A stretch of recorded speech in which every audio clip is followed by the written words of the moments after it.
Hello friends, દૂધ પૌવા બનાવવા માટે સૌથી પહેલાં આપણે ચોખાના પૌવા લેશું અને તેને 2-3 પાણીથી સારી રીતે ધોઈ અને સાફ કરી લેવાના છે.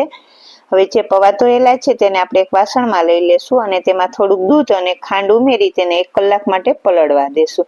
હવે બીજા પેનમાં આપણે દૂધ ગરમ મૂકીશું. દૂધ ગરમ થઈ જાય સરસનું, પછી આપણે તેમાં ખાંડ ઉમેરીશું અને તેને થોડીવાર માટે કૂક કરી લેશું.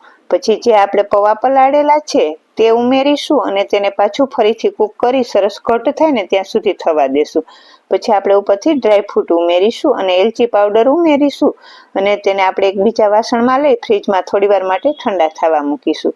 તો ઠંડા થઈને તૈયાર થઈ ગયા છે મસ્ત મજાના દૂધ પૌવા. ફૂલ વિડીયો જોવા માટે પેજને લાઈક કરો અને ચેનલને સબસ્ક્રાઈબ કરો. તો મસ્ત મજાના એકદમ સરસ ટેસ્ટી એવા ઠંડા ઠંડા દૂધ પૌવા બનીને તૈયાર છે.